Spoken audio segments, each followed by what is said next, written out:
Okay, I think now it's 1 o'clock, so we can start. So, Tero Kivinen, and this is IPSEC Maintenance and Extensions Working Group. You're very quiet. Yes. And my co-chair is there remotely. Who's still muted and was talking, I can hear. Now you sound better now, but it was really quiet. Yeah, the thing is that the remote participants are very, very loud, so, and we don't really have control over it. All right, so let's go to the first. So this is the noted well. Then we have note takers. Okay, thanks. And Peter, I actually forgot to make the, we are using the note stuff there. The link is there. I forgot to actually make the template there. Is that one? Yeah. Yeah. All right. Good. Okay. This is the agenda. We have lots of items there, short items. Some of those are, 10 pages with 10 minutes, and some of those are 2 pages in 10 minutes. So there might be some, difference in times that might not actually be fitting, and so we are not going to be perfectly following the 5 minute or the time increments. But if something goes too long, then I will stop it and continue for forward. But it might actually be we might have extra time that, or then we run out of time. I have no idea. All right, so if we start with the working group status, so we have been rechartered since February. So now we have new items there. We haven't published any new RFCs since November. We have 2 documents in RFC editor queue, and noticing that the lower one wasn't a draft before the November. So this is, we are actually having very quick turnaround. If somebody's claiming IPSEC is, IETF is slow, just point into that RFC, that draft, and say that, okay, it went from the, to be an idea in some of the, discussions to the draft and to the RFC editor queue very quickly. Well, yes, Tero, but on the other hand, the other draft that is in the RFC editor's queue, the version 00 of it was in 2011. So you are saying that the average should count, not the... Yeah. Oh, if you add the next one there that is publication requested, then we can take a media of that. So that would be... All right. So then we have one document that is publication requested. I think it's now AD's, reviewing. She had sent some comments or getting some comments on that. And then on the other things, we don't have any documents waiting for write-up yet. We have 2 documents that are in working group last call, and then we had some issues pointed out during the last call, and they promised to make a new versions of those, but they missed the deadline for the IETF, and they have now submitted the new versions. So that should be okay. So we will be seeing if they are actually solving all the issues. So I think Valerie had issues, and I have actually I have to read it myself also. So we will see. We will continue the working group last call a little bit more and see if they have actually solved all the issues that was pointed out during the working group. And then they will probably go to the, publication group. They are actually part of the previous charter. We don't have any documents that would be close to the working group last call anymore because we have processed all the old stuff out. We have 3 documents now that are in, adopted and ready to go forward. So there is an SATS payload ops, which I have presentation on that. They have PQC out, and I think we have a presentation about that also. We have this IEKV2 beat mode, which I have no idea what that one is. Hopefully it will be fixed at some point. And I think we have a presentation about that also, if I remember correctly. Then we have 2 documents that are now in adoption call, ESP ping and encrypted ESP ping. And at one point, I actually proposed that I actually asked, okay, do we actually need both? And do we need them 1 or 2 documents? And I actually still think that we actually should have only 1 document covering both of them, mostly because I would like to have this kind of, these are the debugging, tools that you can use. And I think there might be actually other debugging tools that because what I know that when I was checking out, some of our testers were actually debugging, IPSEC. One of the things that they also wanted to have, this kind of stream of TCP. say they can test out if the path MTU works and that kind of thing. And that's one of the features we don't currently have. And I was thinking about, should we actually have this kind of feature also in somewhere that would allow us to test path MTU and that kind of things, and or perhaps think about what would be. It could just say that we said, okay, you have this jargon, open it up for certain purposes and to allow that. But anyway, but having them in one document would actually explain what is the difference between those two. Much easier than you can say, okay, this you use this phase and then you use this in that phase and so on. But that's still something that working group can decide on during when we are processing on those documents. But the adoption calls is now done, so that in process. So send your comments if you support on adopting those both. All right, so then we come to the presentations. The first one is EESP. EESP, I think.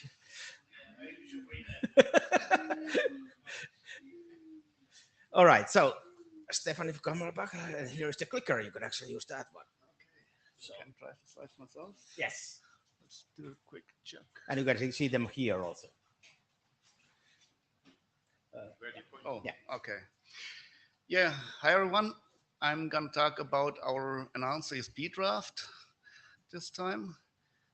And actually, I already presented about that last IETF. And last IETF, I was presenting about the packet format and how we think that could look like.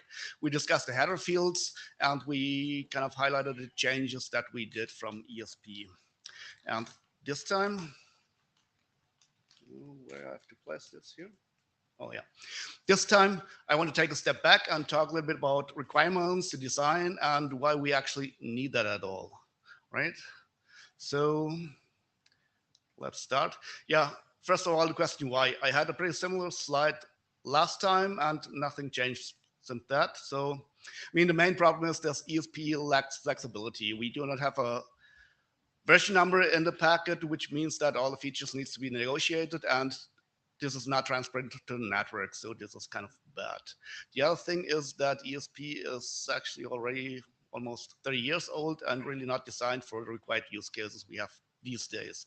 So for example, we need high-speed networks, we need efficient hardware offloads and quality of service, which was always a pain on ESP. We have multi-core requirements, SDN, telemetry, well, the list is long, it doesn't stop there. So some words about requirements. During the last year, we were talking to quite a lot of people about what's needed for a new security protocol, and we tried to write everything down. We tried to find solutions for that, and we put everything in the draft. And that might also the reason why the draft looks now a little bit overloaded, because we put everything together what we found. But I think we are now in a state that we can tailor it down to the needs that we actually want to have. So yeah, requirements. So the most important requirement these days is performance in hardware and in software. And we have to do that parallelizable, and we have to do that without the need to negotiate additional SIs. We need fast lookups, and for hardware, it's important that we reduce the fast memory usage. Yeah, replay protection is always interesting, so we want to keep that, of course. Quality of service is something we want to have, and we want to have that with minimal overhead.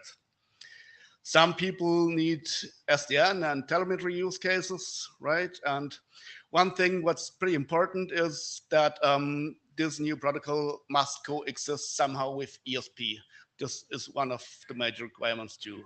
And one of the most important things, it should be future-proof. We should not ask for another protocol anymore. Okay, let's talk a little bit about design. As I mentioned, performance is the most critical thing here.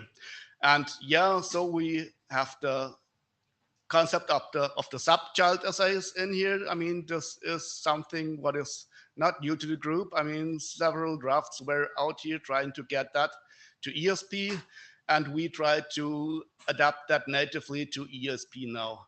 So the problem is we need to do parallel processing with replay protection. And for that, we take separate sub-child assays. So say for each CPU core, for each quality of service class, or whatever else is needed. And we want to have that to do that without the need for an extra negotiation. So what we are doing is that we generate the keys for the sub-assays by a KDF, which also has the advantage. So if you don't want to store that key, you can just generate that key on the fly for each packet, which is kind of interesting for hardware because they don't need to store that to their fast memory. This was, by the way, a requirement of the Google PSP. So, and with that, you've been able to do parallelization with a pretty minimal overhead. Okay, the next thing is the packet formatting. Yeah, the trailer was also always a little bit of problem of ESP. And yeah, so we try to remove that. So we don't have a trailer anymore. For transport mode, we just put that information in front of the layer 4 payload. And for tunnel mode, you actually don't need that because all the information is already there in the IP header. So you can just skip that out. Another thing what we did, we restrict for AAD only. I mean, with that, we got rid of all the old stuff pretty easy. And another advantage of the AAD algorithms is that most of them can use implicit IV, where you save 4 bytes in each packet. Yeah, then we have the sequence numbers. So this was also quite a bit of a pain in ESP. So with the new protocol, we want to transmit the full 64-bit sequence number always. So we removed the implicit part, and that makes the header pretty easy to pass. Right?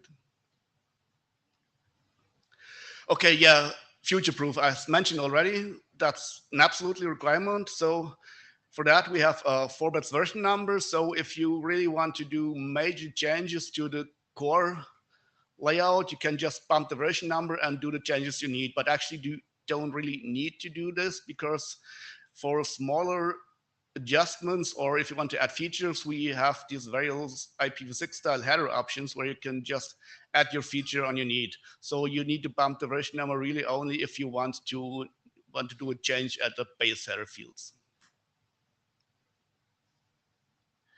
Yeah, requirements again. Yeah, I think we met all the requirements with this EESP draft that we had. And only one thing I did not mention here, this is the must coexist with ESP. We have a solution for that, but this is a kind of an IQ2 trick, so it's a little bit out of scope of the core ESP draft, but we have a solution for that that works also. Right. Okay, so last week we were at the NetF conference. This happened in Zagreb, and we talked to quite some hardware people there to get feedback from them. And so, yeah, we talked quite a lot about TLV. So actually that what IPv6 did is not that good for hardware. It's a little bit too generic. We have to restrict the TLVs to, at least that we say we have a maximum number of TLVs in the packet, and we should kind of sort that you know where you find the TLV in the packet. And the recommendation was to look at Geneve. This did it a little bit better than IPv6, and we happily take that advice and going to look at that. Another thing was that people recommended to try to find a common base where everything can build up. So we need to find a common base where everyone is agree on, and the special cases can just build upon that. So for example, a data center case, it can be a separate draft, and we can have a thin protocol, which is pretty extensible with anything that you can extend upon that. Another thing we want to talk about is that hardware doesn't like to hold states. And so they asked to have hardware timestamps as a sequence number and as an IV. And we thought about that. And yeah, I think even that can be done with the new protocol. We have some ideas. We will write that down during the next weeks. And I think we can have a solution for that too. So from the implementer's point of view, that looks pretty promising for the moment. Okay, the next steps. Yeah, we try to focus on basic requirements. So we plan to write down all the requirements to the draft so that it's clear where we came from and what problems we try to solve. We try to make it simple by moving stuff out to follow-up drafts and to decide of some variants of the features where we have currently multiple in for some features, right? Okay, so these are the major changes to ESP. I don't want to go over all the bullet points. I think I mentioned that all. This is just a summary here. And then let's go ahead and try to ask this question. We got this question a couple of times, so why not just use an existing feature X, Y, Z and twist it a bit, and then you get kind of a similar thing that you want to have. And our answer to that is no, this doesn't work. And the answer is pretty simple. It's just not tailored to the problem. So all these existing solutions are not accepted by users for more than 20 years now. And instead, we now have a lot of proprietary solutions and people moved away from IPSEC. And if you look at that, it seems like half of the internet is using non-standard security protocols. And this should ring a bell, right? I mean, if we're unable to act now, we're becoming meaningless in this group.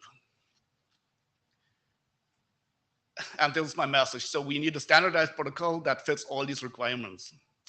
And because of that, and we have a new security protocol in the charter now, and ESP is the only proposal now we ask to make this a working group item to get the new protocol forward. That's all what I had to say, and I hope to get some comments on that. Thank you. So we have about 10 minutes for comments. Question. When you presented this last time, and I remember, I believe from the draft, the sequence numbers are optional. But you said you're using sequence numbers as the AEAD nonce. How does that work? Yeah. So we thought we make it optional, and it's still in the draft. But in between, decided this was not that a good idea. So we keep it in. Okay, I agree. Thank you very much.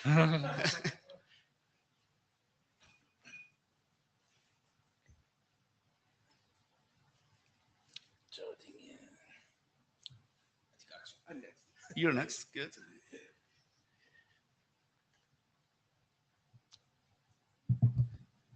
This document talking as a individual, not as a chair.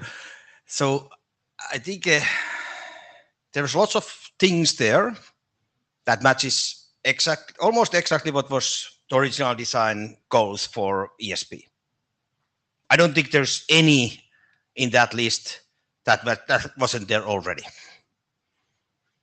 All of the things that you actually mentioned there is already done in ESP when we actually did it. Yes, it might be that we have made mistakes, some of those, but there is, most of those are already have a solution, and some of those are, for example, the multiple essays that, having this kind of sub essays. That was in IC version 1. Nobody implemented it. Nobody see reason for implementing it, and that's why we didn't actually include it in IC version 2, because why implement somebody that nobody is using?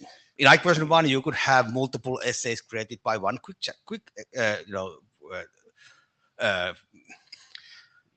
mode exchange. For other things, for example, the trailer problem is something that was, the reason why it actually was done in a trailer was that copying stuff is bad.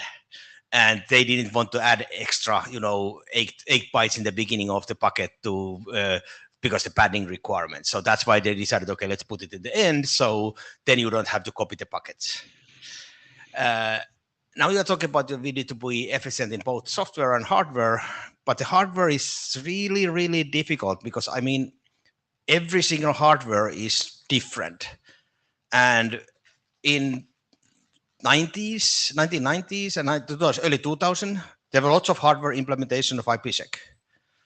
And they were like, to get decent performance, you have to have an IPSEC hardware implementation of it. And there was actually full, almost, quite a different levels of, hardware implementation. Then at some point, people noticed that actually CPUs are so fast, especially with, current crypto cores, we don't actually need to do the hardware anymore. It's much faster to do CPUs. And then now you are saying, okay, now we just need, again need the hardware. But again, the questions, I don't think that there's actually any fundamental, reasons that actually make it so. So I'm not sure what of those reasons are, really needed. I mean, that's why we kept it flexible. So Yeah. it's extensible, and I think we have all options in the future. So that's why we Which designed it as it is funny that you are saying that you tried to make it simple and you added more options. as simple as Hang on, possible. I want to back up because there was something you said. We're not saying that we're just doing it for hardware, right? I mean, we specifically said we're doing things to make software faster. It's not just hardware, and there's certain things that are in the packet headers and stuff now to make software processing faster. And I guess I think let's not lose sight of Stefan's slide there. If ESP was so great, then why is everyone using their customized protocols, right? I mean, and I guess the overarching thing I would say is we've had ESP for 20 years and we've learned a lot, right? It doesn't mean the ESP is bad. It just means we've learned a lot, and we can take that knowledge, the 20 years of trying to make this work, and do a rev that's cleaner and faster and supports what everybody wants now. And that was Stefan's point about not having a bunch of hacks, right? So if you want to, I can give you an answer for why people are not using ESP, and it's not about ESP, it's about IKE. Most of the people what I've been hearing is saying, oh, we don't use IPSEC because IKE is so complicated. IKE version 2 is so complicated. IKE version 1 was so complicated. That's why they created their own. Most of those, there was actually several protocols. Most of them didn't know how to do any of it, and now their code is as complicated as IKE. Yes. Because it was complicated for a reason. Yeah, and everybody has its own ESP version. And not invented right? here. Yes, that's also. Sorry, it's Michael. And of course, there is a nice XCD. Yes, with saying there is more standards. So I just wanted to comment, Michael Richardson. So yeah, so we've gone through the pendulum of software is fast enough, hardware it's too slow. We need hardware. Hardware is slower than CPUs, so now we're in a situation where we're at. I would say that with many boxes, we're pushing the limits of the memory bandwidth, and so we need to actually go back again, to routing forwarding architectures where you have data flow architectures and you don't actually have to examine the data each time. So we still actually have software implementations. They're all software implementations, but some of them live on specialized network processor cards, and they turn out to be very, very programmable by the right people, but they look like hardware to those of us that have desktops, but they're actually just really limited programming hardware. And so I think that we should listen to the people that Stefan talked to. I frankly question whether we need any TLVs. I would really simplify it and just not. Okay. That's all. So I think that would be the better way. I understand that we have some variations, but I would contest that we probably only have about 4 variations, and we don't. If we have 4 options, we don't have 2. We don't have 2 to the 4 possibilities. We have probably 4 possibilities, and so I would say that we need running code. So Michael, Okay. I think that our first question is that one Stefan asked, which is, we want to see this get adopted by the working group, and that we want to hear that the working group thinks that this is a valid thing to be working on. Things like whether we have TLV options or not is something I think that comes out during the working group. Yeah, you're right. I'm very in favor of this. Let's adopt this and focus on figuring things out and talking to the people. And I think what you did, I would say that we don't have any alternatives for this, so this is probably going to be the alternate for working group adoption. Yeah, so let's just do it. That's why I actually skipped most of that discussion here and talked about that. Let's talk about the draft itself, but I want to actually stagger the working group adoption course a little bit, not putting all of the new stuff in at the same time, and so we will have actually time to read and draft and give you proper answers to adoption calls. Valery Smyslov for this plus. I just want to make some clarification first for Scott for his question about whether sequence number are optional or not. Well, both. As far as I remember, when I read the last version of ESP, both IV and sequence number are optional. In some situations, for example, with group with multicast traffic, and when you need airplay protection, you can just make it remove sequence number from the packet and save 64 bits, but you still have to have an IV in this case. So they are both optional, but in some situation, one of them can be used as, for example, if you use implicit IV, we can use sequence number for generation of nonsense for AID. In this case, IVs will not be present. Yeah. So a little, they're a little bit different functions, but yeah, right. Okay, and I think you just need one 64-bit field, and you can use it as sequence number with implicit IV, or if you do I think it can be discussed, but anyway. Put the IV on. And another clarification for Tero about sub-assays. Actually, with IQ1, we didn't have this particular functionality. We have a different way of doing that. Yes, we can do. We can negotiate several IPsec assays at once, but it's different and it is less flexible than ESP. When sub-assay is generated in the kernel, and the number of sub-assays can be different in different directions, and IC is not involved in creating them at all. So it's really new functionalities that I think is very useful. Hi. Wait. Oh, you're so when you talked about hardware, about kind of the thing you didn't talk about is middle boxes, and middle boxes have been one of the things that delayed the adoption of IPsec because ESP didn't pass NATs, firewalls didn't understand it for a while, so. We do have to consider how the new protocol looks to firewalls, looks to NATs. How does it do the UDP encapsulation that we've had, at least in IPv2? We actually had it a bit earlier. So that's one thing. Another thing you didn't include in your slides packet format, but I did read the draft just before the meeting and noticed that you have this base header and then the peer header. And the peer header is said to be private to the IPsec peers. And as far as I understand it, it's not part of the encrypted payload. Right. So it's in the clear. I guess the word private shouldn't be there if it's sent in the clear. That's true. I think we have to rethink this concept of the peer header. I mean, we're already thinking about doing that a little bit different. So in ESP, the IV was part of the payload. And in ESP currently it's not, but I think we will go back to that, what ESP did. And we also think that we kind of switch the sequence number back below the SPI so that the optional header is really at the end. So that's what we're currently discussing. And I think that's probably the way we will finally implement it. Yeah, we should consider that anything that isn't encrypted, the middle boxes are going to look at it and do something, perhaps something harmful. Yeah, we have the crypt offset. That was one of the TLVs, the crypt offset for exposing that stuff. Like you were, I think that you were actually pointing that out, maybe that we had that. We just didn't put it on the slide. Okay. Yeah. Okay.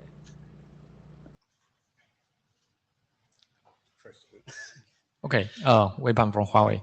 Actually, I think ESP is valuable, and actually some of the problems ESP try to solve is actually from our pain points, like the trailer problem, like the 64 transmitting the 464 bits sequence number and such kind of thing. And if we don't have this new standardized protocol, we need to do this in a proprietary way, and actually this is what we want, and we need interconnection with other vendors. So especially in such in the high value performance scenarios today. So we need to see this ESP to be evolution and involved. And yeah, ESP is definitely we need to do, but maybe there is something current design, maybe some people feel it's too flexible, too complex, but at least there is there's many points we need to solve for ESP actually. Yeah. Yeah, sure. Thanks. I mean, we are open to changes, sure. I mean, this is just a proposal. You have to start with something, and that's what we did. Paul Wouters. I'm really happy that this work is happening. I've watched this for like, I don't know, the last 10 years where it was sort of slowly trying to happen, not happen, different proposals. I'm really happy that there's been a great reach out to like lots of hardware vendors, the Linux kernel people. So it's got a real broad support. And I think this is a really good candidate to quickly adopt. So we signal to all of those people that we've talked to or that you've talked to that we're serious about like getting this fixed in a reasonably short time frame. And so I think it's important that we actually not wait too long with doing an adoption. Yeah, great, thanks. All right, so I think that was everybody in the queue. So that was all for that. And I think we should continue this we're probably going to have a working group adoption call after, after I finish a couple of the other ones that I have there in the queue. Actually, I think this might actually be the next one after the ping and that one. I think actually it would be very useful to have each of those items you say that you listed there to have a discussion about is it actually needed? Do we actually have it? What kind of complications it adds? And for example, one of the things that we didn't discuss about is that there was like some crypto offset stuff that was going to be controversial anyway. So it's something that we are not going to be discussing here because it takes a long time. But anyway, so let's go to the next presentation. So bring the items to the list and let's talk about in the list. Okay, so next is Valerie. Wait, can I ask a question, Tero? Because I wasn't sure are you saying that we're going to do the adoption call and then work on those points that you talked about after? No, we are doing we can start discussing the points now. There's no point of waiting for those. I mean, we can discuss the draft. We are not that busy list, but I want to have Right. the adoption call staggered in a such way that people who want to actually read the drafts don't have to read 20 drafts in the same. Sorry, actually, we have about 10 drafts that we want to adopt. I don't want people to have to read the 10 drafts in 2 weeks. I want them to have like 2 adoption calls going at the same time, so they can have 2 drafts per 2 weeks. Right. So I just want to clarify you're not saying that we have to wait to discuss those topics. No, we can start discussion immediately. No, but we can do an adoption call without those discussions as well. If Yes. yeah, okay. But Thanks. I think what you started now. yes, I think the thing is we don't have to wait for every I to be dotted, every T to be crossed to adopt the draft. We can work on it even after it's adopted. In fact, that's what we're supposed to do. Okay, this is a companion document for the core EESP document. So this draft describes how to negotiate EESP using IQ2. It's a brief reminder what EESP is. You already know this because Stephen just presented it. So the key features that we want to negotiate is, the key features that EESP has, and we're concerned with these features in IQ2 is versioning, sub-assays, sequence number field, and that's all. So what has been negotiated? We should be able to negotiate the use of EESP, its version, what we are using, transforms for EESP, use of sub-assays, and properties for sequence numbers. And so we think that this draft perhaps will evolve with EESP, but we just settle some foundation for how the key features, the framework for the negotiation of EESP will be solved with IQ2. So first that we agreed upon, that each ESP has versions. It has version numbers. It is 4 bits long. So a new version of ESP can be defined later. So we decided that each version of ESP is considered as a separate security protocol in IQ2. So this particular ESP draft that Stephen presented defines only one version, version 0. So this draft only deals with negotiation ESP version 0 in IQ2. So we allocate new security protocol that is called ESP v0, and it gives us a lot of advantages in terms of negotiation. So each ESP version will occupy its own proposal in SAP load. It can have its own set of mandatory and optional transforms, both transform times and transform IDs. And this is already handled very well in the current implementation, because we have this separate set of transforms for IC, separate set of transforms for H and for ESP. And for ESP, it will be just a separate set of mandatory optional transforms. It will be very well negotiated. The disadvantages is that if there are several versions of ESP that peer can negotiate, each version will occupy its own proposal payload, duplicating possible transforms. So, but we think that it's acceptable because anyway, it makes implementation negotiation easier, and it is very logical to assign a different security protocol for each ESP version, because we think the ESP version can be very different from each other. Then we define some mandatory and optional transform for ESP. Since only IAD algorithms are allowed, then integrity transform is not used.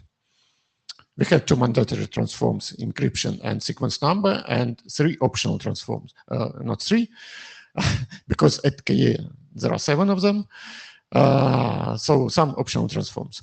And I pointed in blue a new transform that I will talk about later.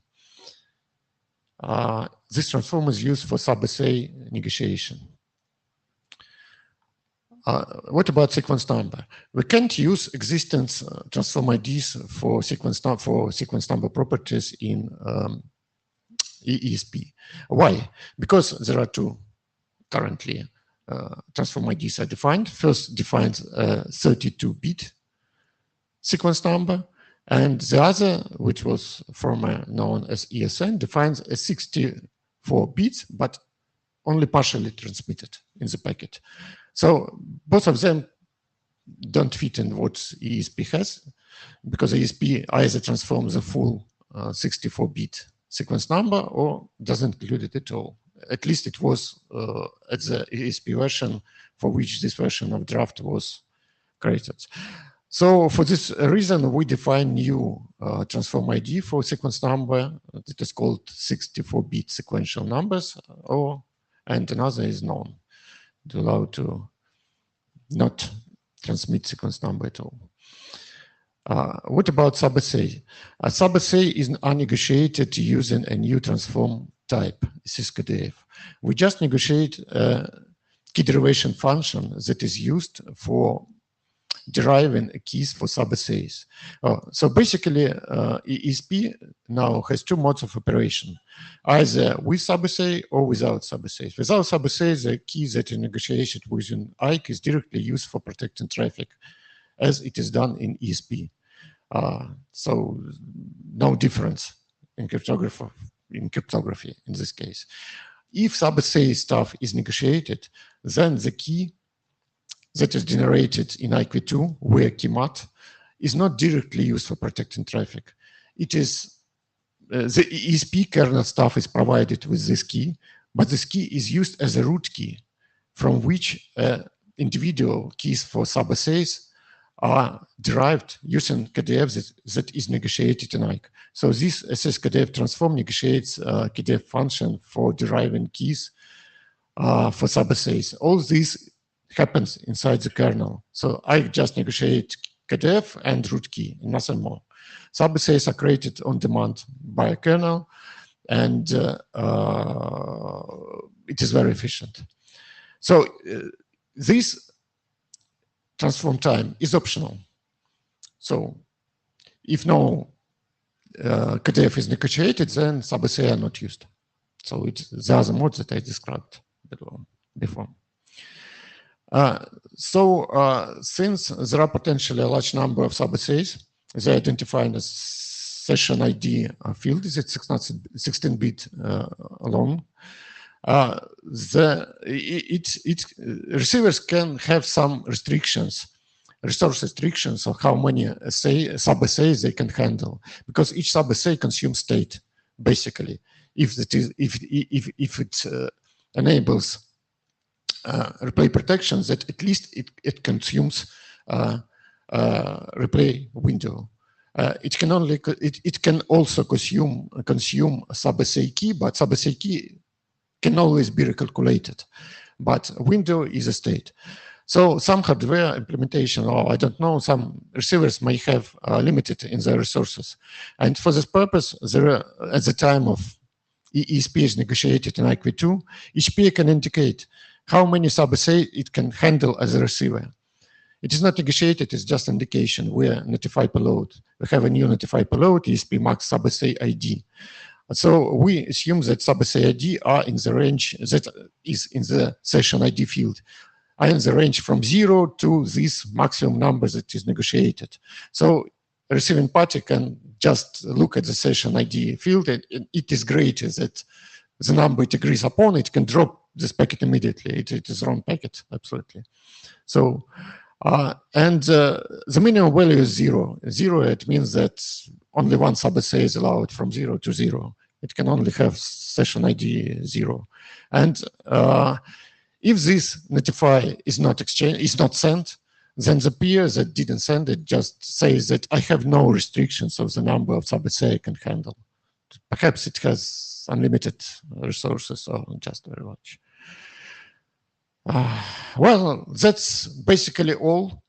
As I said, this is a framework, the key features that we want to settle up. And the draft is intended to be involved, reflecting the change in the core draft. So thank you. Any questions? I saw that the KDS that you use are all based on SHA-2 rather than SHA-3. And I mean, you did attend some of the PQ sessions, and they seem to be wanting to move to only SHA-3. I'm not saying it's... Okay. Well, this is just initial feeling that was done ad hoc.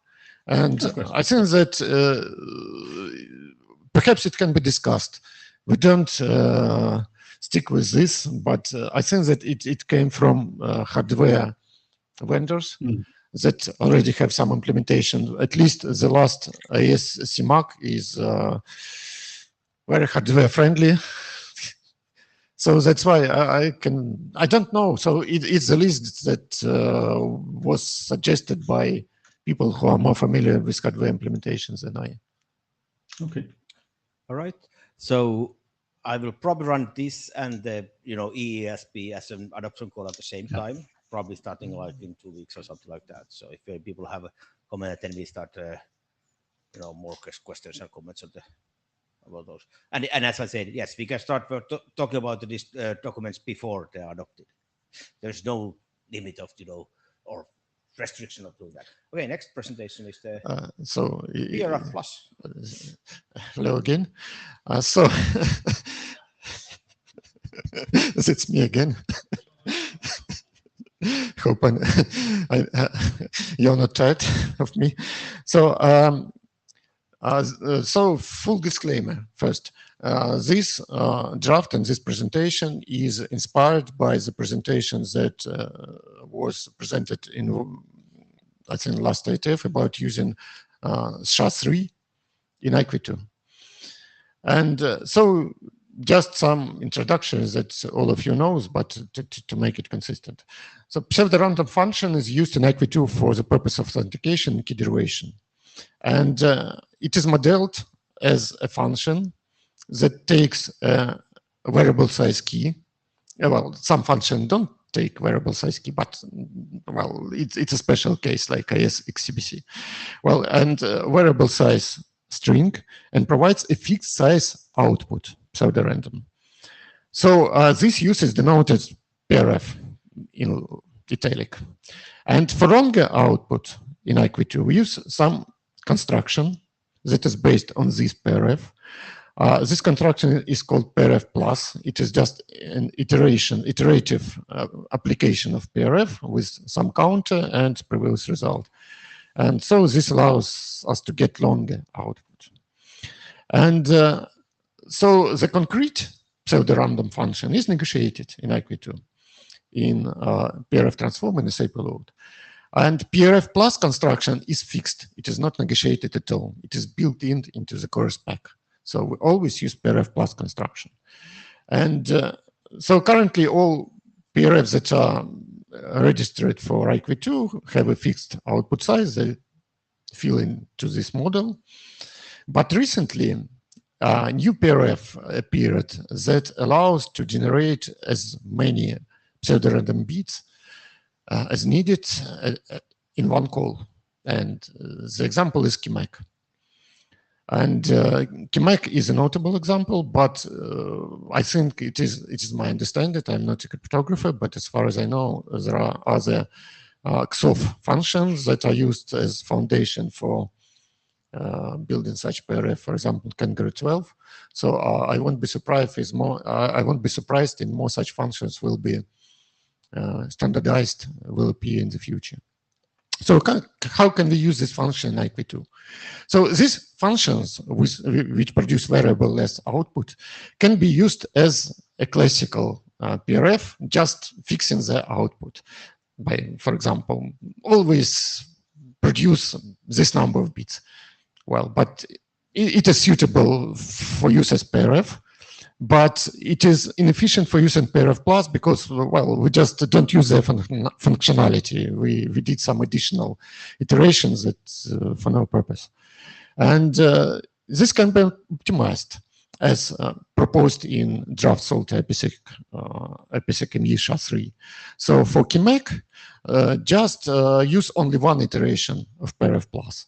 So PRF plus becomes degenerate. So it is always just one call with a fixed byte at the end. That is a bit ugly. So can we do better?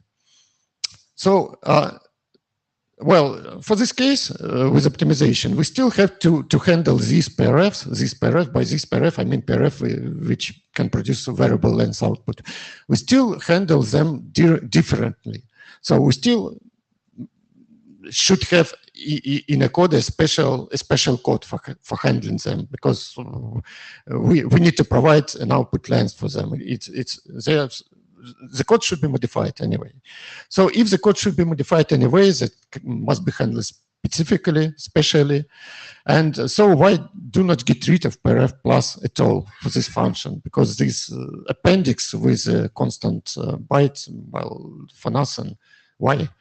We just code the complexity. We just call this PRF and indicate how many output bits we need without no additional constant string. So code complexity remains the same as with using PRF plus. No need for additional input. This also discussed in the draft salt IPSECME SHA-3, but well, it is only a proposal there. And so my idea, if more such function can appear in the future, then perhaps we should define a generic rules for using such functions. So not only for KMAC, but for class of such functions. So the rules that are proposed in the draft are as follows. For each such PRF, it should be defined a preferred key length, key size. And in case it is used as PRF, use this PRF with the output length equal to the preferred key size. And do not use PRF plus at all. So in case PRF plus is used, just make a single call to this PRF with the needed output length. And unlike to the proposal is the draft salt as SHA-3, do not use customization strings if they can be sent, because IPs can be different. And customization string, as far as I understand, is used for domain, is better for domain separation. And in this case, to do proper domain separation, we need a separate customization string for every use of PRF. In IQ2, we don't have it yet, and with classical PRF, so perhaps it is not needed, as far as I understand. So that's all. So comments, do we want to make these rules, the generic rules adopted, and perhaps issue a very short draft, 1 page? Yeah, there are given as a I think this is a good idea, and I think we need to do. And one of the things we should actually think about, because what we are using PRF plus is actually KDF. We don't use the term KDF because I don't think that was. But if you use a single iteration, then PRF plus becomes degenerate. In fact, it is PRF. So PRF far right should be KDF. What I was trying to say that we should perhaps rename our, IAN registry from PRF to say that we are allocating KDF, and we say that the KDF is going to be using PRF function plus PRF plus function if it's a old fixed lengthing, and if it's this kind of a KMAC, then you say that it's a KDF is just directly this KMAC function, and there is no need for PRF plus operation because it's already part of that definition. Okay, that can be discussed. So just talking about how to terms. We have so many requests to run us last time. What is proposing is a change to has to be an update to the core document to 7296. Okay, Ben S. That's fine. Hi, Ben Salter, UK NCSC, the author of the aforementioned SHA-3 draft, or the co-author of that draft. Thank you for writing this. This makes our life a lot easier. I very much support adopting this and working on this. I have thoughts about domain separation and customization strings, but I haven't quite thought enough about it, so I might get you on list about that or something. Okay, thank you. Next. I'm Quinn Dang at NIST, and I think this could be a very good thing to do. So as I would support adoption. Thank you. Hi, Weipan. I think it sounds like a good idea. I just have a clarification question. Do this PRF have the function of variable output only be SHA-3? And does it relies on SHA-3 or others? Currently, it is the only. Well, I'm not a cryptographer. Well, currently the only function that allows PRF that allows variable length is KMAC. It is based on SHA-3 on shake, wherein so customizable shake that is based on Kachuk sponge function. But from my understanding, more such functions can be defined in the future. For example, I know that Congress 12, it's a XOF function, extendable output function. So it is the foundation of the building such PRF as variable length output. Okay. Scott Fleur, Cisco Systems. While if we were designing this from scratch, I agree this would be a wonderful idea. I'm just questioning whether or not, because this is adding complexity, because in some cases we do PRF plus old style, and in some cases we do the new style, whether or not, what are we getting for the additional complexity? I don't think the complexity is that much. For example, it is, well, the PRF plus is single functions that you need to modify in your code just with a single flag. Well, I don't know, but I think that using KMAC in PRF plus is overkill. So with iterations, with fixed output. So if we used with a single call to KMAC to produce the needed number of bits, then we have to handle it differently in any case. So this is a switch for this Yeah. particular use. In any Actually, case, there are fixed length versions of KMac, so it's the fixed is. Yeah, I understand. but the problem is that also when we are doing PRF plus, we actually truncate the entropy into that Yes. fixed length. So Yes, even so- if the so perhaps- underlying function is more secure, we actually only using the whatever fixed length we are defining. All right, I think that's it. And then we move to the next presentation. And as I said, we will probably do this working group adoption of this later, or question for this later. So when we get to the EASP first, and then after this. All right, next one. Hello, everyone. My name is Wei Pan. This is about the updates to the working group draft that optimized the read keys in the IKE version 2. And before the draft submission deadline, we update the version 04, and the changes between 03 to 04 contains first we changed the title from to the optimized read keys in IK version 2. Previously was IK version 2 optional SA and TS payloads in child exchange. We think this was not so appropriate. So the new title would be good. And we have some editorial changes. For example, we change the uppercase must not must, something like that, where these sentences are not the requirements defined in this doc. We reference RFC 7296, and so we didn't use these uppercase words, and we fix this description for the optimized read messages. We included the nonce payload, which is needed but missed before, and we changed the name of the current SA to the SA being rekeyed, and optimized some descriptions of the notification data in the optimized rekey notify payload. And some other changes in the sections 3 and 5 are detailed later, and a new section about the interaction with IK version 2 extensions, such as the multiple key exchange, are added. And also we currently have one remaining issue we want to talk about the rekey of the initial child SA. And finally, we add Valerie to the course, and for his enormous contributions to this draft, for the reviews and proposing the text to the draft. And yeah, first, next I will go through about the changes of the sections 3 and 4 and 7. First, about the negotiation support for the optimized rekey, we add description about the IK-OS response to clarify that the responder only supports and wants to use it can include the notify in the response message.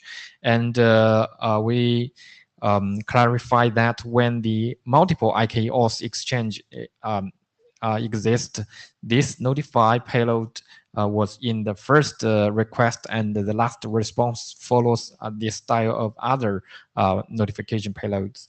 And we add some description about when there is a configuration change, because in our assumption, this draft is only used when there is this optimized rekey is only used when there was no configuration change. So if there was a configuration change, this optimized rekey shouldn't be used, and the regular rekey must be used instead. And about the section 5, optimize the rekey of child essays. First, we adjusted the description of the IPCON supported notification, and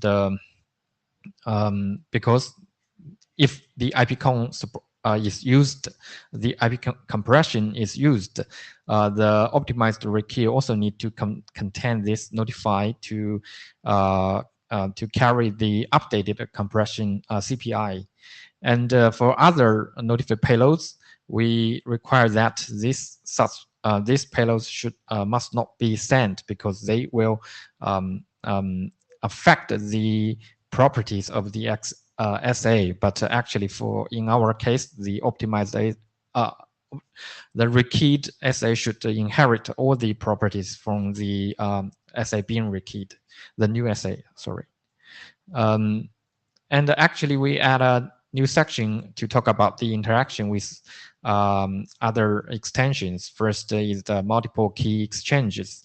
And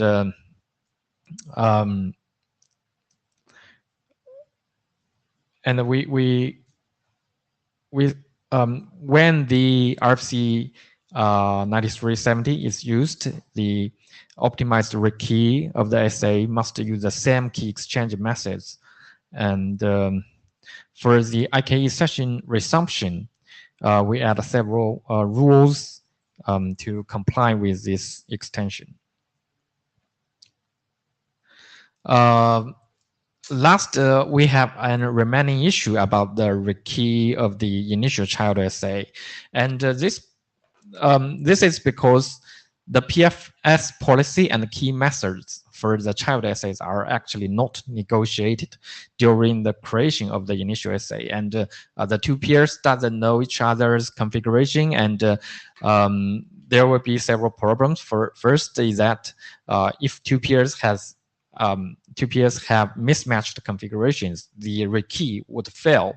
And when rekeying, the initiator just guess what the peer has matched the configuration, but that could be wrong, and the rekey would fail. And this problem is also described in Paul's draft, the child PSF info, and Paul will discuss later. And the other problem is that in this situation, how to choose to use optimized rekey or regular rekey, because we don't know actually what key methods would be used for this initial child SA. If we use optimized rekey, then we assume there is no configuration change. The key method will be the same as for the IKE SA, but this may be wrong. And if there is a new key method for child essays, but this optimized rekey can't express this new KE. And there are several options to solve this problem. First is we can require the implementation to do a regular rekey when rekeying the initial child essay. First, do a regular rekey and then try optimize the rekey. And this is simple, but it doesn't. But the regular key will always be needed, and these methods can detect the mismatched configuration quickly, because there is a rekey immediately after the IK was changed after the creation of the initial child essay, and there is a variant of this option. We may use we may require the implement to use the childless style, but I don't think this is suitable to ask implementers to must use this before to also use this to use childless IK also together with this optimized rekey. And the second option is that we can try optimized rekey based on the initiator's configuration. This is a guess and try fashion. The initiator can guess, can assume the peer has the same configuration with me, and I judge what's my configuration. If I was not configured with PFS, I can try the optimized rekey. If I was configured with PFS but and use the same key method as for IKSA, I also try optimized rekey. And if I was configured to use different key method, I will try a regular key. This solution is also simple, but this is just as I said, it's a guess and try fashion. You don't know the result. You may guess wrong, and this may not so good. And Barry, you want?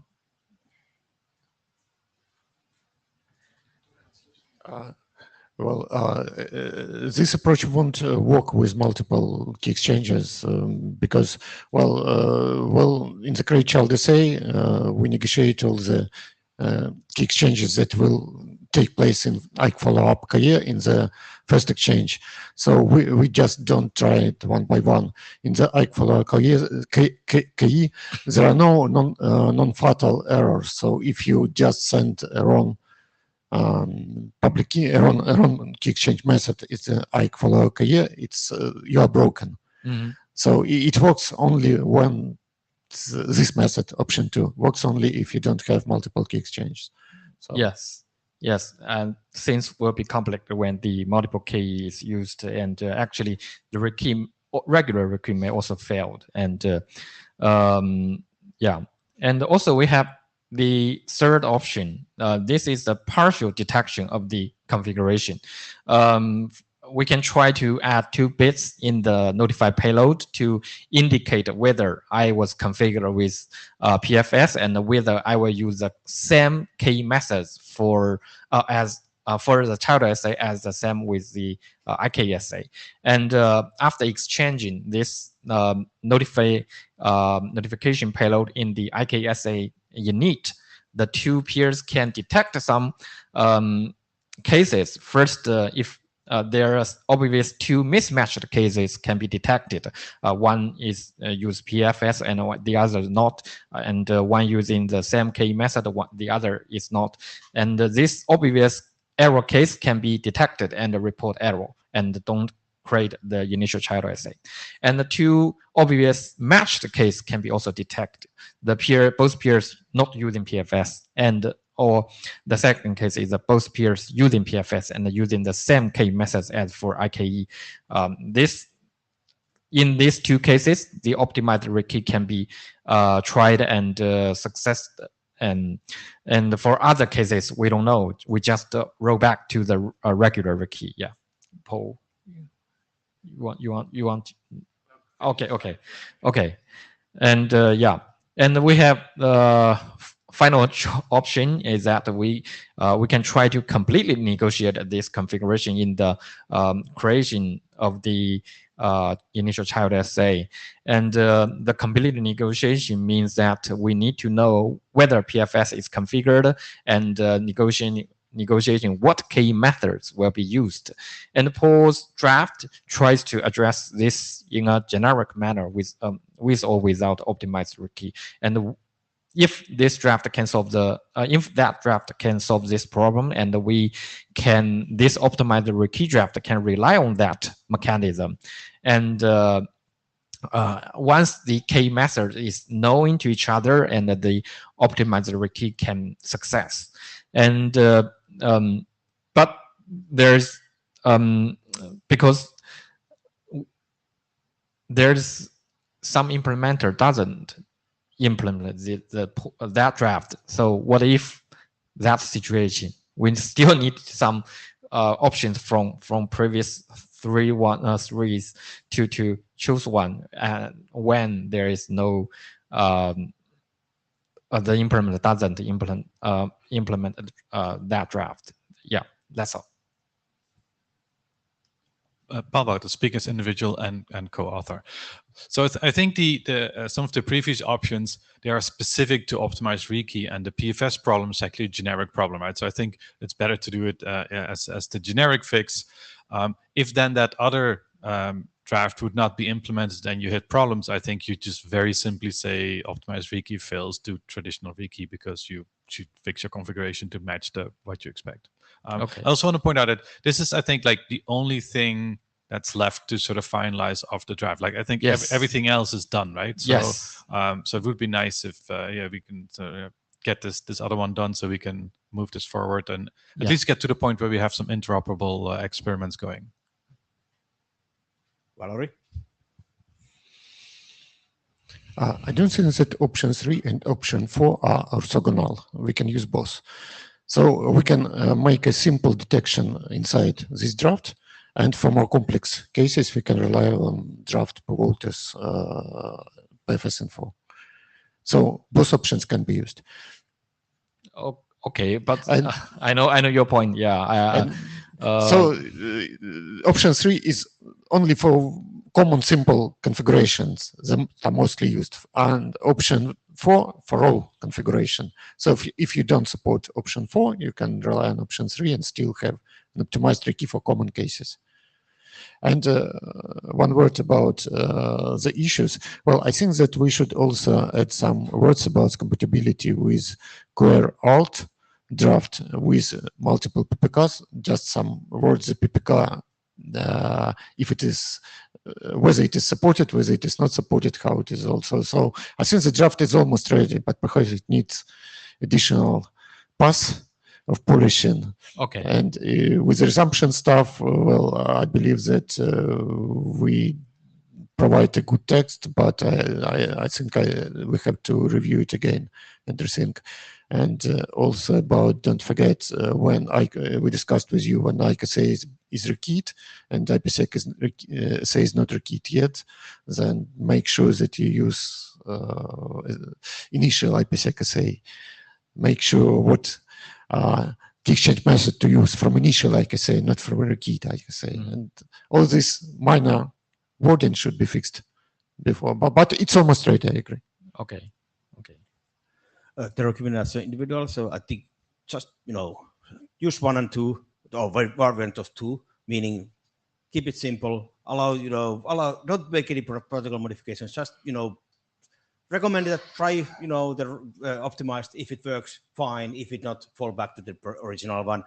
If the implementers want to do smart and try to do all kind of weird things, it can do. That's not a protocol issue. We don't have to specify it.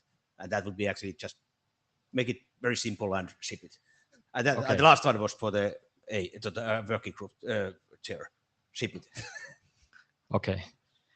So your opinion is that we don't need to we otherwise rely on this post draft to completely. Yeah, post draft is going to be modifying this anyway. So yeah, and then you got your smartness. So when you do optimize this, a little bit different. Yeah. But otherwise, we don't need to actually describe it in this draft. We cannot describe it in post. Yeah. Otherwise, if that draft is not used, we just try the optimizer again and fail, go back to regular. Yeah. Okay. All right, next is Paul. And I steal some time from you because you have been lazy posting the slides. That's fine. You give me the wrong text? Other way around. Not go back. Forward. Oh, you add these. Okay, okay. I'm not that smart. Sorry. Okay, so initially for the PFS in the 0.0 version, we basically added the KE payload in a notify message, and then we thought we had the initial KE. We know that because we don't normally know where the child is negotiated under, because it comes in with the IKE KE payload. We just sent a notify saying, oh, by the way, this is the child's KE payload. So when we rekey, this is the one you want to use. And then obviously it ran into problems because of the add KE payloads. It couldn't be supported. We initially thought that maybe for the simple case we don't need it, but then I decided to see if we can just fix this for the add KE message as well. So instead of adding one KE, basically we add a little structure that says you which transfer type. So is this KE? Is this add KE1, add KE2? Then a flag whether or not it's required for the child, or whether you really only meant that one to be used in the IPSEC negotiation, and then which of the child exchange methods you want. So this is what's in the 0.1 version of the draft. And just to give an example here, let's say the initiator comes up with like Diffie Hellman 31, that's 2519, or Diffie Hellman 2048. And it adds the suggestions for add KE for the MLChem groups and something else. Then the responder comes and picks what they want, right? This is just the standard IQ2 part. So let's say the responder picks Diffie Hellman 31, and for the add KE they pick a Diffie Hellman 36. So now you basically know what the IPSEC will be negotiated at and what the initial child will come under. Then you add the child PFS info notify basically saying which of these that were used for the initial exchange you would want to use for all the child rekeys. So for all the child PFS values. So for instance, if the responder can add saying like KE yes, Diffie-Hellman 31, which basically says like, yes, I want to use the traditional algorithm, and with the add KE required no, so you want to say optional, and you say like what is that, MLChem 768. So for instance, this way you could signal saying like my initial exchange, yes, I'm doing post-quantum, but I don't want to do that for all my child essays. For my child essays, I'm just fine doing just a classical one. And that came up yesterday too as something that people sometimes like to do. Or you can just do everything everything you did for Ike essay back for the child essay as well. Or you can say like, I don't want any PFS, and then you can say like a KE of a payload, none. So this somewhat looks like the essay structure, but it's not exactly like the essay structure. So probably Valerie will stand up soon. Oh, you're still right in the queue. Excellent. So the only hidden assumption here is that it assumes that the KE payloads you want to use for the child essay were actually also used in the initial setup for the Ike essay. So that you don't want to say like, oh, I want to use like Diffie-Hellman 2048 for the Ike essay, but like for the child essay, I will be happy to do a smaller version, as a smaller number. So I think this is a fairly simple solution that will just allow people to convey the PFS settings, including the add KE ones. So Valerie. Actually, I have even simpler proposal. So my proposal is very simple. So when we do create child essay, we negotiate all the transforms for child essay, including key exchange, add key exchange, and the only difference of essay payload in IOs is that key and add key transforms are prohibited there because they make no sense. You already have just negotiated key exchange methods. So my proposal is very simple. Just allow these transforms to be in essay payload in IOs, so that we negotiate the full set of transforms, including key and add key in IOs, as if it is create child essay. But we don't use key and add key for initial child essay. We just keep them for the rekey. This solution is extremely simple for code because you already have all this code. You already have all this code for create child essay, to handle essay payload that negotiates the all possible set of transform for child essay. And so you just need one flag, one bit that allows these prohibited transforms for created key in essay payload in ICOs. And another bit that say, well, I negotiated it, but I won't use it for this particular initial child essay. I will keep it in the state and use it for a key. It will, well, the advantages, it will support absolutely all cases. Your case doesn't support, well, if you remember, we discussed when you tie key exchange method to encryption transform, as I explained.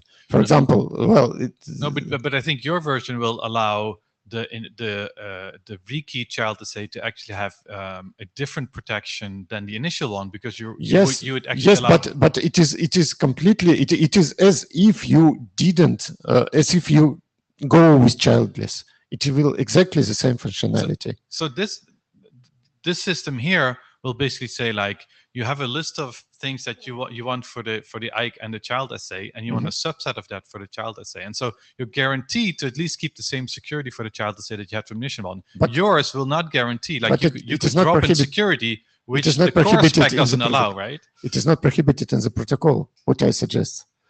Well, it is a configuration issue, but with current configuration, you can, well, have a completely different key exchange method for child essay. Well, it is not practical. It is questionable. Okay, so let's save time. Maybe you should just write out your difference and send that to the list, and then we can have a list discussion on that, what people prefer.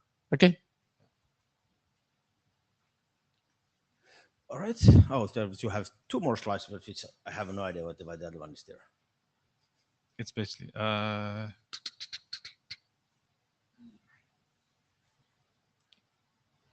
I had no idea what this is related to child. Might be leftover. this is from a the leftover previous. from a copy, it seems. Yeah, sorry about that. It was late. Okay, go to the next one. You have 3 minutes. Okay, that's fine. IPSEC delete info. So we talked about this before. Sending a reason of why you want something, why you're deleting an essay. And so initially, I had a notify message with an enum that you could specify the reason type, and a text where you put in some free field information, and a downtime field where you could put in the expected time where you'd be down. So are you down for a couple of hours? Or are you just down for a reboot for a few seconds? People didn't really like that as much, so I did a new one where I removed the text field. So the 03 now doesn't have the text field, and I also removed the downtime timer, because I realized when I was sort of implementing this is that it's really hard to actually predict the time. So it's either going to be short term or long term, and I think it didn't really add that much value. So I cut both of them off. And also the text field, people were like talking about like, well, internationalization, if you present this to the user, you have to know like how to properly do this, and so it became a little too complicated. I think the enums cover most of the use cases that we really want to do, but then some people wanted to have the enum back in, I heard, after I put this document out. So I think some people want the text field back. Or they want to be able to say like either do the enum or the text field, but not both.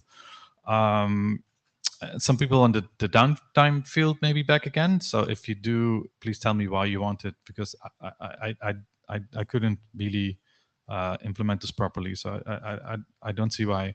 And Valerie had a suggestion that said like maybe at some point you want to say why you're sending a delete based on the SPI number of a previous essay, and you can maybe add some more information to help debug something.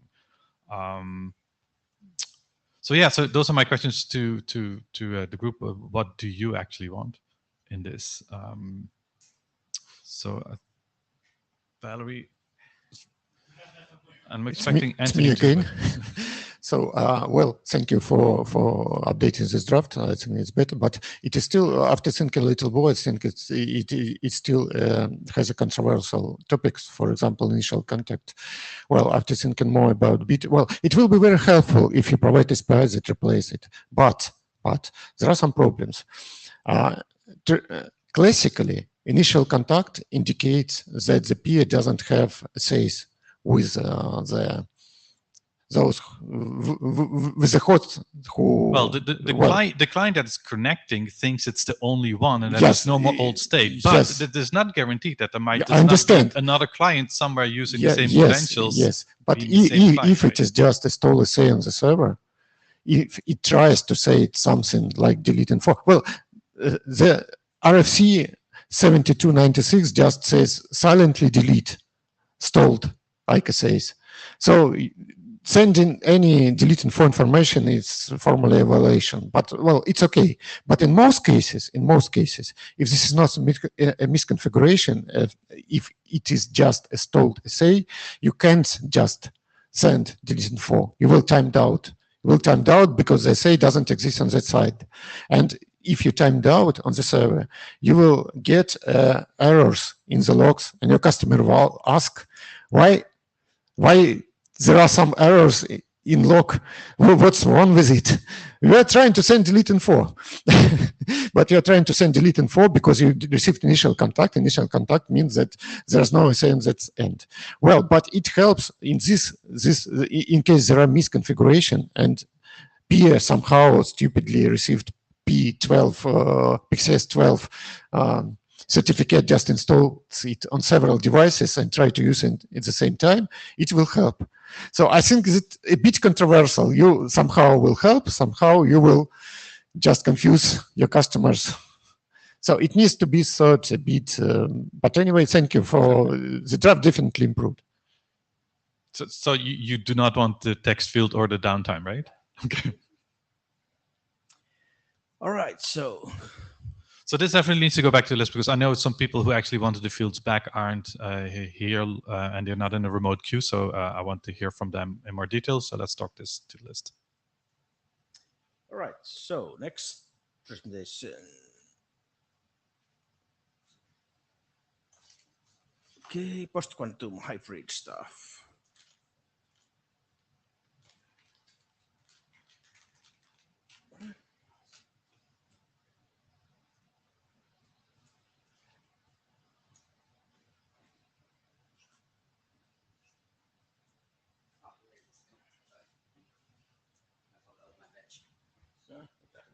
Thank you very much. Yeah, so here I would like to give one more presentation about using Fredo KEM for the IKEV2. Yeah, so we gave one a last presentation at our interim meeting in the middle of January. Yeah. Okay, so. Yeah, so basically this talk is mainly about what we had discussions in the group, either in IPSEC or some discussions in CFRG. Yeah, not really about the technical part. Yeah, so basically here is an update about this version. Because I may got some ROM to replace the documents. So currently the document going to the 00 version. Yeah, by adding two new authors. Yeah, Leonia and Valerie. Yeah, Leonia is from SecureNet. So their company is going to use Fredo, for their products. So later we hope he can give more information how actually this can be used in the products. This also maybe can be used to address the concern from SecID. SecID actually has a question about, concern about what is the actual needs for this kind of Fredo algorithm, in products or in applications. Yeah, and Valerie is actually invited. He gave beautiful comments, and we also would like to give us supervision about how this actually draft. Yeah, the work is going well because he is a very very good experience in IKEV2. Yeah, in IPSEC. Yeah, so we add actually two new reference. One is for Fredo KEM. Yeah, so it's an update. Now actually the very recent version is available. Yeah, from the end of last year, something like a December 04, I think. Yeah, so actually currently also Patrick, gave the talk yesterday at the CFRG. Just now, the submit the IETF draft about the Fredo. Yeah, so currently it is available. Should be maybe half hour ago. Yeah, so you may get the email. Yeah, and we also add another reference. Yeah, to show why is actually SIDH is actually not secure. Yeah, it's a security analysis. This is also the motivation why we have such kind of proposal, because we would like to see the diversity or agility of crypto stuff in IETF as well. Yeah, and then we try to rewrite the first session, make it more readable, more clear. Yeah, okay, then we go to, this one maybe we don't need to mention. Yeah, so this one we mentioned last time. So we did some experiment to show what's the difference when we use Kyber or MLKM or Fredo combined with traditional ECDH exchange. Now, what's the difference? How many packages there? So basically, if we use Kyber or MLDHH, MLKM, normally about 20 packages will be there. Yeah, but if we use Fredo, it is about 40. Yeah, definitely more package. So Fredo is not that efficient as MLKM. But according to our test, the performance should be still acceptable. Yeah. Yeah, so here shows the the average running time, the middle one. Yeah, in each case for the packet loss, in the middle one, so we have a different different numbers here. Yeah, like if the packet loss percent is 1%, in that case, the middle number shows If we just use the traditional ECDH, yeah, plus DLSM as for the authentication. In that case, what is the average time will be used for the traditional key exchange? And if we use Kyber plus ECDH, still the same way, use DLSM for authentication, what will be? And the last one is that if we use FreeDO plus ECDH, then use also DLSM for authentication, what will be? Still some difference, but things are also acceptable. One more thing we would like to say is that we checked our colleagues. So actually 1% packet loss is already very high. Yeah, is almost unlikable. Yeah, in real situation. Yeah, maybe in a better situation, it could be maybe 0.5% or 0.75%. Yeah. Okay, this is the main point. But of course, we just did this one in simulation environments. Okay. Oh, sorry. Yeah, so here we would like to summarize what the discussions happened in the last 3 or 4 months. Yeah, from the November of 2024 and the January and the February of this year. So maybe I don't read all of them because most of the information you may already read here. So basically here, the blue one, basically we can display the support to take FreeDO in IKEV2. And the black ones may have some concern. Yeah, so we can say here not too many. Yeah. Some main information here is that actually a number of European countries actually basically support to use FreeDO, either maybe as a mandatory or maybe as an acceptable or optional one. Yeah, this is main information. I think a lot of links. Yeah. So maybe I don't go to detail. So I would like to leave the time, for your questions. Yeah. So finally, what we are actually really would like to ask is that, according to your opinion, whether it is good opportunity or is it's okay, to consider group adoption. Yeah. So that's all I say. Right, comments, Valerie first. Actually, I wanted to make these comments at the end of the session, but this presentation makes me to think that it's probably to do it now. So these figures that Gulen showed are very good argument for adopting reliable transport draft that allows using TCP for IKE, still allowing using UDP or IP for UDP so that performance doesn't downgrade. So it just remind Tara about this draft and ask for adoption. And not to forget, not to relate it to this draft, but I also want to ask for adoption big payload draft from YAV. I think it is a good idea to be prepared for something like Macalise or something where we do need a larger payload to be prepared for them, not to be surprised when they're used. Okay. Good questions, but currently I don't have an answer. Maybe we'll discuss later. Okay. How to deal with these issues. Scoffler Systems. The current draft asks for 12 different code points for all the possible variants of Frodo.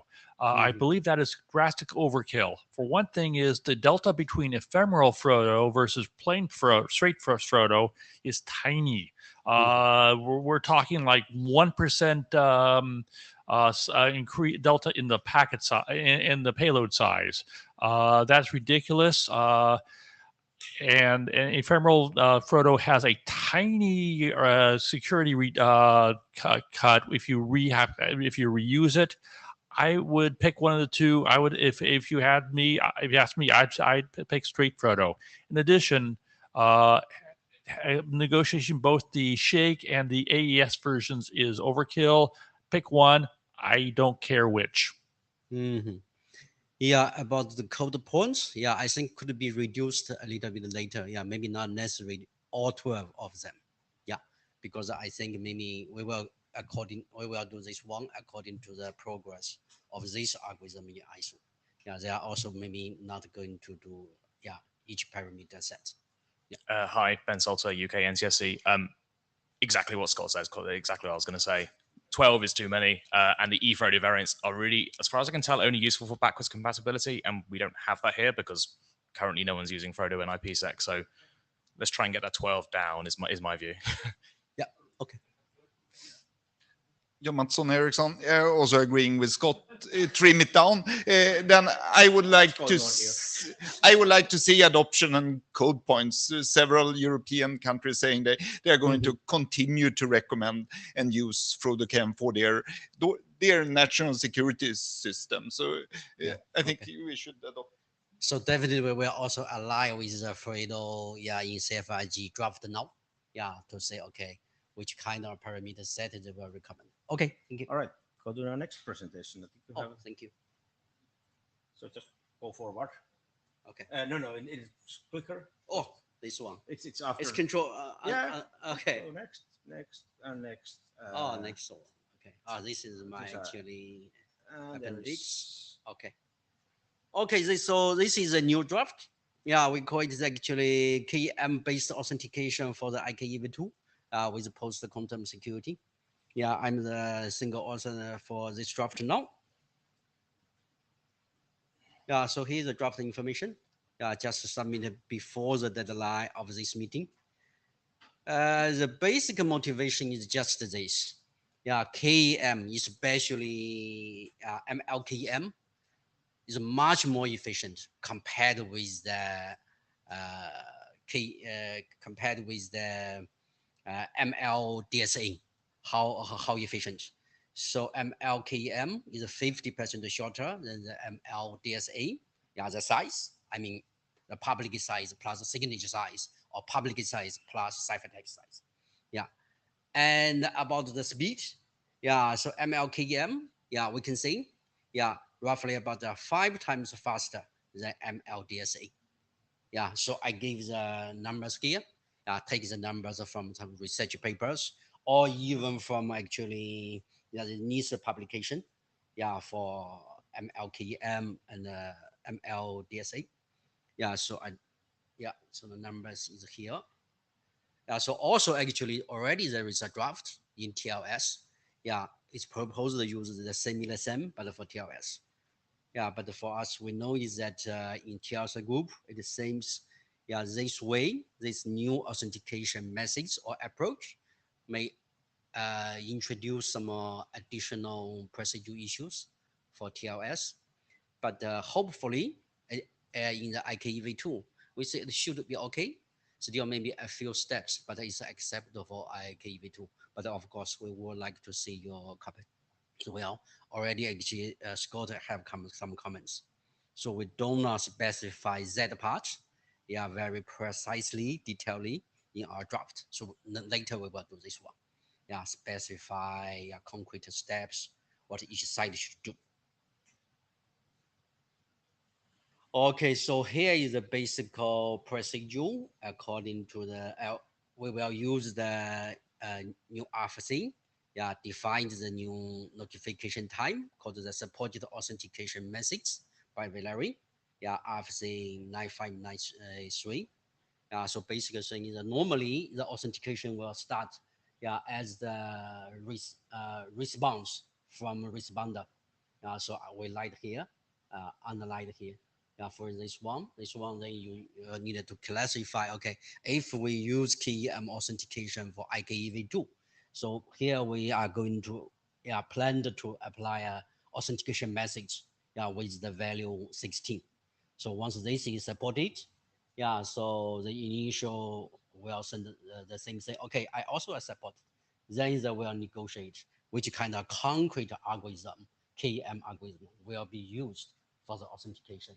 But the later steps, we needed to add more, as Scott mentioned. So basically, we still believe it should work. So here is about the detail. So how we do this. So first one is just the notification payload format. From the RFC 9593. And this part is our new proposal. How we actually encoded in this information particularly. So here we have information like this one, authentication message authentication method is the new value we would like to apply.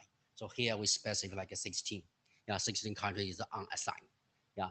So then we will give a set link, algorithm length 1, algorithm length 2. So basically what we are talking about this here is that algorithm identifies will be 2. So basically we need a KM algorithm together with a hash algorithm or MAC algorithm, yeah, with a key. So that the real authentication approach is like this.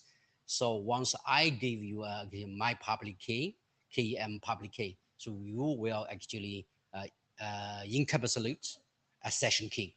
So as a challenge to me, I should decapsulating the session key and use this session key to do some authentication message and send it back to you. So in that case, yeah, Scott is right. So actually, we have one more step compared with your signature. When signature is used, just the public key together with the signature can be sent in one step. So here we have one more step. But 2 sites, maybe in total we need 2 more steps. But we will try to say whether the second step can be compared with some other step. In that case, maybe one more step. Okay. So I think that's all. Yeah. So we would like to see your more comments. So if you are interested in the work, yeah, we are also welcome to talk with us. Yeah. Thank you. So the comments.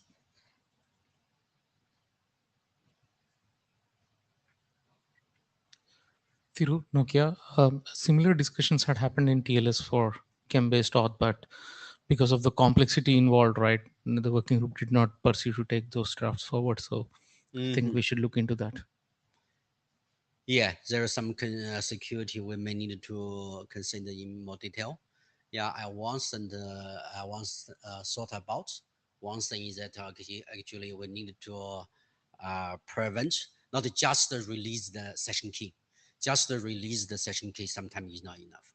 Yeah, because it could be used as an oracle in some other situation. Some attacks ask such a challenge. So the review of the session key. So better from the session key, you need to do MAC authentication. Yeah, but we can consider more. Yeah, thank you. All right. So then no other comments. So let's move to the next one. I think that's Scott. Okay. Yeah, thank you. So we can go with one. Yeah. Yeah. Yes. Okay, so this is about MLChem putting it into IQV2. And then where is, there we go. The draft is incredibly boring. It says, here's how to do MLChem as a key exchange in Ike, just like the previous presentations talked about Frodo. It takes the patently obvious approach that I'm sorry. Yeah, I hear you. Okay. It does. Okay. It takes the patently obvious approach that anyone would think. It doesn't do any new mechanisms. It can be used in various anywhere that you can actually put in any other exchange, key exchange, IKE intermediate, IKE follow up, KE, or IKE SA init for ML Chem 512, which should fit if you don't go hog wild with proposals. Ayan has already assigned the code points for the 3 different sizes. It's in use, and it is the last step for what we need for IKV2 privacy, post-quantum privacy. We already have RFC 9370, which says how to use a post-quantum key exchange. So that we don't have a post-quantum key exchange. Adopting this would actually make that last step. And so, I'm sorry. The only path forward is can we actually adopt this? So how long is the draft? How long is the draft? How many pages? Oh, I don't know. It's not very long at all. More than 3? I mean, if it's 3 pages, then we gotta just go do that simultaneously with that other, you know.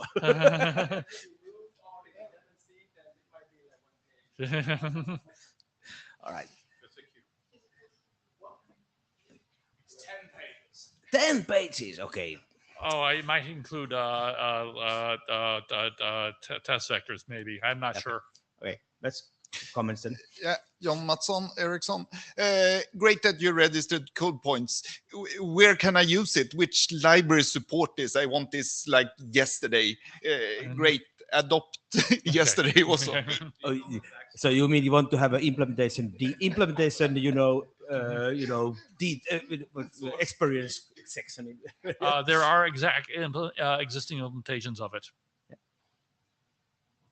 Thiru, this looks ready for adoption, and maybe in quick succession you can do a working group last call as well. Oh, yeah. So my question is that I'm not very clear about this one. So this is a draft just for MLDSA or no, merged with that one for HLS DSA? This so is for currently ML, you have two drafts, right? Okay. Similar thing. This is for ML Chem privacy. There are another draft for ML DSA. I'm not talking about that one. Oh, okay. Yeah. Valerie? Valerie Smyslov, adopt. All right. And yeah. Yeah, I'm Kundangatnis, and I would support adoption. Okay, so it seems that we have lots of support for this, and I think if it's only 10 pages, we can probably run this at the same time. I don't want to run the ESP. EESP is something that people actually need to read. This is probably people will read it, but it's going to be very quick to read compared to today. They probably have an opinion already before they're actually doing it. All right, so then we go to the last one, which is the lightweight authentication method for encapsulated headers. You got 4 extra minutes. Actually, no, we have 4 minutes for questions. That's right. I'll keep it short. It's a very short draft. So this one was presented at the dispatch, because back then we didn't know where's the appropriate home for discussing this. After the discussion at the dispatch, and we had some offline discussions, and it was decided this is the right group to give the feedback and discuss the approach here. So here is just the background. This page is not really for this group to decide. This is just showing you where this approach is used. Is for we want to stitch together multiple segment of SD-WAN segments, multiple SD-WAN segments through the backbone. For example, you may attach to your nearest backbone, and if the destination, the remote CPE is quite far away, you tell your closest gateway where to go and how do you go through the backbone, where do you exit the backbone to reach your destination. So the reason for that is the backbone has more predictable behavior, and they can help you guarantee the traffic can be delivered to the appropriate exit points, and can help you to, if you want some specific routes, they can help you go through a specific path instead of from here to another city, can go through anywhere. So here's more simplified version of that. Between A and B, they may be in far geographic dispatch places, maybe in different countries. And A and B has, like, for example, IPSEC encrypted association between A and B. If you just send the packet from A to B, if they are in different cities or different countries, and the path can be unpredictable. So we have this multi-segment SD-WAN in RTG working group, adding a specific packet Geneva header. So A can indicate that my packet with the Geneva header, my destination is really gateway 2, which they are like a neighbor or first the access point, like next hop basically. And then with the Geneva header, it can tell the gateway that where I want this packet to be sent to. So the backbone can dictate that guaranteed from gateway 2 can be sent to gateway 20, which may be in a different city, and the gateway 10, which is very close to B, they can send it to B. So that is where this traffic steering needed goes through the clock backbone. Here is where we need IPsec ME's experts to help on to evaluate, give us the feedback. So the actual payload is encrypted from A to B is encrypted, and there's a header added on top of the payload saying that my packet from A is actually to gateway 2 instead of to B, for example. So we have this Geneva header being added.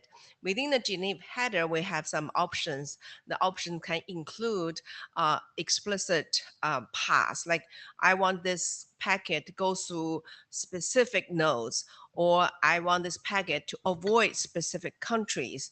Like we have in the Geneva header, we can add those information. So what is needed is really the first segment between A and gateway 2. We want to make sure this packet is not tampered. That's the reason we want to add this authentication value. And in the draft, I discussed several options, and we have discussed with many people here. It determined to be using HMAC to do the authentication. So what I want this group to help to give the feedback is one is the key establishment and key management, which is documented very clearly in the document. It's not very big, and it's like maybe 5 pages for you guys to read, probably 2-3 pages, so not much time. So I really appreciate some feedback. So one is the key establishment and management. Second part is we do using the HMAC to do the authentication. This value is included in the packet. The standard for HMAC is 32 bytes, right, which is very long. If you add 32 bytes into every packet, it can be very heavy. So in the document, we argued, analyzed several scenarios, and then chose either 4 bytes or 8 bytes to do the value. So the algorithm to generate the HMAC is like generating a shorter value, right? So that's something we need this group's expertise. The multi-segment SD1 in the routing group, they don't have experts to evaluate this approach. That's why we put the draft here to be discussed in this working group. And for key management, so there's a key generation, which is the controller is responsible for managing the key between the edge node and the gateway node. And there's a set of keys, and there will be the CPE, the edge node initiate the key, like whether when to invoke a key, when to change the key. There's an indicator in the header to indicate like which key that this one actually is using.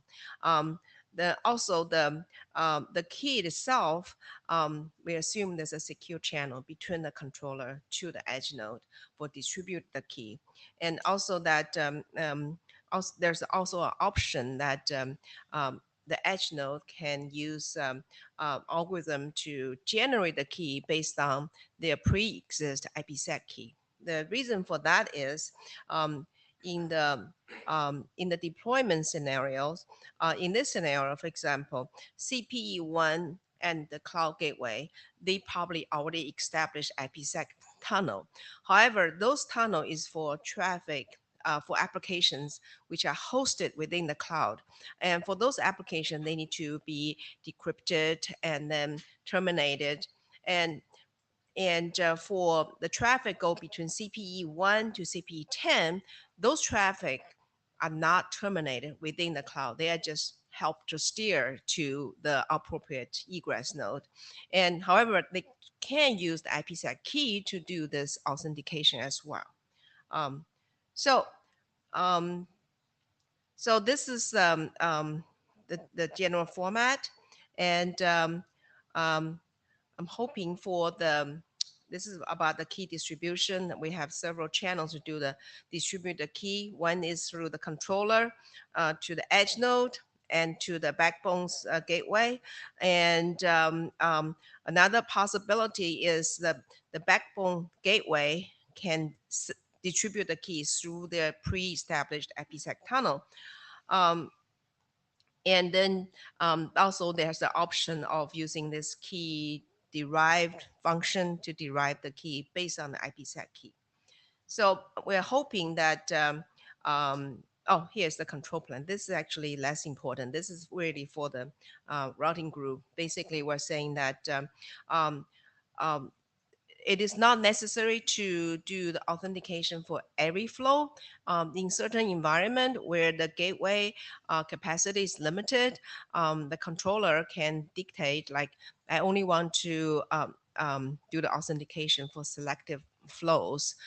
However, the value is always attached to the packet. So for the whoever in the middle of the network, they can now tell whether this packet is really authenticated or not authenticated. It's really up to the controller to decide that I have maybe 10,000 flows between the edge node and the gateway. Maybe I only choose 10% of flows to be authenticated because they are more crucial. And whenever there's security risks being detected, and then the frequency, the percentage of flows to be authenticated can be increased or can be decreased depending on the environment where this is deployed. So we're hoping that we get some feedback from this group. Just reiterate a few things we want feedback on. One is the key management. And second one is this document asking for shorter HMAC values. Instead of a standard of 32 bytes, we're asking for 4 bytes and 8 bytes. And so that's it. And hope to get feedback either here or through email. So or talk to me at the meeting. So if I understand correctly, the only thing really IPsec related for this group related is the piece where you actually generate the keys based on the IPsec keys, and everything else is actually outside the IPsec. But of course, there's a lot of people who have expertise in similar kind of things. So that's why you want to have a feedback from here. Yes, and we don't know any other places within security. So actually, you don't really want to feedback that, but from the IPSECME working group want to have people who are here because they have expertise. Yes, exactly right. Yeah, that's true. That's true. I think this group has the most expertise. Okay. Very smooth for this plus. First question, you said the qualification question. You're saying about HMAC authentication with output length 32 bytes. I assume you mean HMAC SHA-256 because there are HMAC is a generic construction. You can use it with different right. In the document it says okay, 256. Okay. And just another clarification to Esther asked you. So you need IPsec in the same fashion as key exporter in TLS. So you need a key to be exported from the IQ2 for your purposes, right? Yes. Okay. Thiru, we had done very similar work in service function chaining. Service function chaining uses IPsec or tunnels to transfer traffic from one network function to the other. And the metadata was put in network service headers, and that was in clear text. And there was a security threat that was identified, and that was encrypted later. It discusses that RFC discusses key management, how to do, if you want to do encryption or just HMAC, all that is discussed in that RFC. So you can just have a look at that. Okay, that'd be great. Thank you.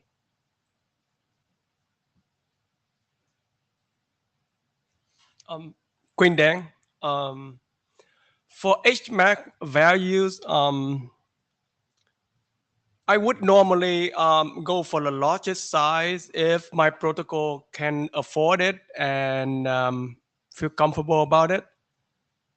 And then if I don't feel comfortable about it and want to have the smaller tag size, then what I would do is I have to look into the risk tolerance, how much I can get from the smaller tag. Mm-hmm. because it's all come down to depends on what is your risk tolerance that that you have. Mhm. For example, some people could say 1/4 billions is something I'm willing to accept. To Mhm. have a very tiny tag, it's like 32 bits. Mhm. But to me, I would go minimum 64. That's for my use case. Okay. And even if I want to sleep better a little bit, because I don't if you don't know how many tags are generated per second or per hour or something, Mhm. then I would make if I don't have that information, then I just make it 96 bit or something, so then I can feel like, okay, I don't have to do a lot of calculations on it. But again, the bottom line is you have to look at your own risk tolerance Mhm. and the amount of max that the system produce. Mhm. And then from there you can see how much risk you can have from each tag size. Mhm. And then only the you can decide which risk is tolerable to me Okay. and which is not. So Thank you for that feedback. Is there any written document we can reference? So we say based on this analysis and based on this environment, and this is recommended size. I wrote I had a document which discussed that a little bit, but that document we removed. Removed? Yeah, So- but I think it's still available in one of our documents, like one of the SB 830A series about HMAC. Okay. And in the security sections, I believe Maury, our author, talked about that briefly. Okay, thank you. But So maybe yeah. I'll get the name of that document. And in IPSEC, we have mostly used 12 octets within 96 bits stuff. But for SHA-2, we actually use, I think, 256 bits. Sorry, 128 bits. We actually always truncate. So You do use yeah, we use truncated versions in IPSEC always. IPSEC. Yeah. Okay. So, Okay. so that's- it's using truncated versions of the HMAC is quite okay. Everybody's doing that. Oh, good. Good to know. All right. Just how much? Okay, so everybody Thank you. just there's the link to the draft in the data tracker, and just read it and send your comments to Yeah, to me. authors or to the literalist or perhaps to the authors. Yeah. All right. Thank you. Thank you Thank so you. much. Thank you. So it's short. So So now we are end of agenda and nothing else, and we actually managed to get most of these things done. Yeah. All right. So that's everything for today, I think. For me, at least.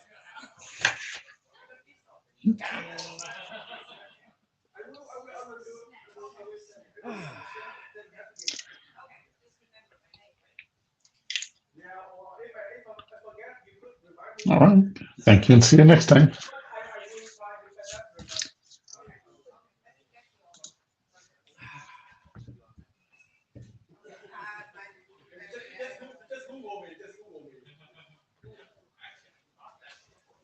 Yeah.